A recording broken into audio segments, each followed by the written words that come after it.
Mastaa wa klabu ya Young Africans wamekula kiapo cha kuimaliza Silver Strikers ya kutokea nchini Malawi baada ya kichapo cha bao 1-0 huko Malawi, na weekend hii ya Jumamosi Young Africans itakuwa dimbani Benjamin Mkapa jijini Dar es Salaam ikikipiga dhidi ya Silver Strikers majira ya saa 10 kamili jioni, ambapo Silver Strikers wao wametanguliza mguu mmoja ndani ya hatua ya makundi klabu bingwa barani Afrika.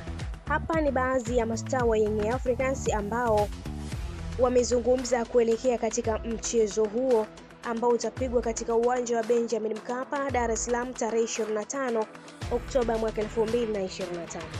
Mmoja ni Azizi Andamwile, kiungo wa Young Africans, ambaye amesema timu ipo tayari kwa mchezo huo na itapambana vikali kuweza kuibuka na ushindi wa kuanzia bao 2-0 dhidi ya timu ya Silver Strikers. Mwingine ni Modasir Yahya, mchezaji wa safu ya kiungo, ambaye pia ameonekana akifanya maandalizi makali na kusema ataikabili vyema Silver Strikers katika mchezo huo, huku Maxim Pianzengeli ambaye yeye amesema nilikuwa mmoja ya mchezaji ambaye nilianza first 11 ya mwalimu, kwa hiyo nitafanya juu chini kuhakikisha tunapata ushindi, na hivyo mashabiki wa klabu hii pendo ya Young Africans wanatakiwa kujitokeza kwa wingi zaidi uwanjani ili kuishangilia timu yao ikiibuka na ushindi mkubwa na kutinga katika hatua ya makundi ya klabu bingwa barani Afrika.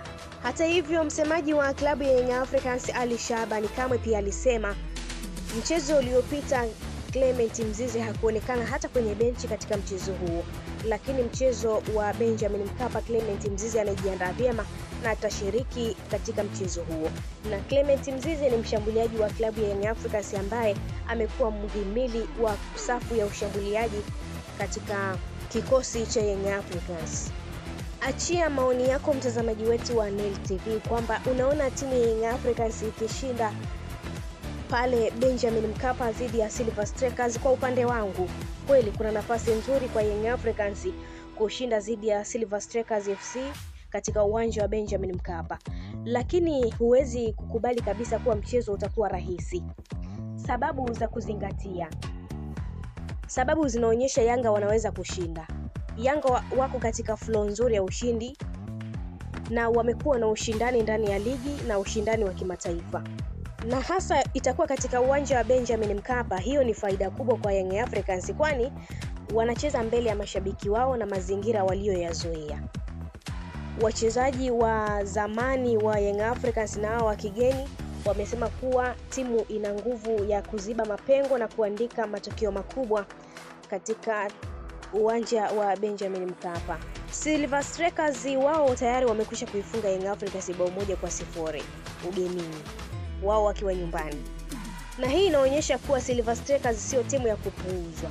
Wanaweza kutumia nafasi watakazozipata. Yanga lazima iwe makini na misuli ya usumbufu, pia makosa ya ulinzi au kushindwa kuibua nafasi kama ilivyotokea ugenini. Wanatakiwa kusahihisha makosa yao. Na iona Yanga wana nafasi nzuri ya kushinda, lakini sio hakika 100%.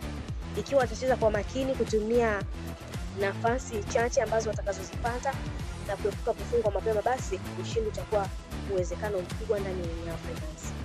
Mtazamaji wetu wa Nel TV, asante kwa kuendelea kutufuatilia. Pia usisahau kulike, kushare, kucomment pamoja na kusubscribe channel yetu ili endelee kufurahia taarifa zetu mbalimbali za kimichezo. Pia allow notification kwa ajili ya kupata taarifa zetu pindi tunapoweka taarifa mpya kwenye channel yetu ya Nel TV.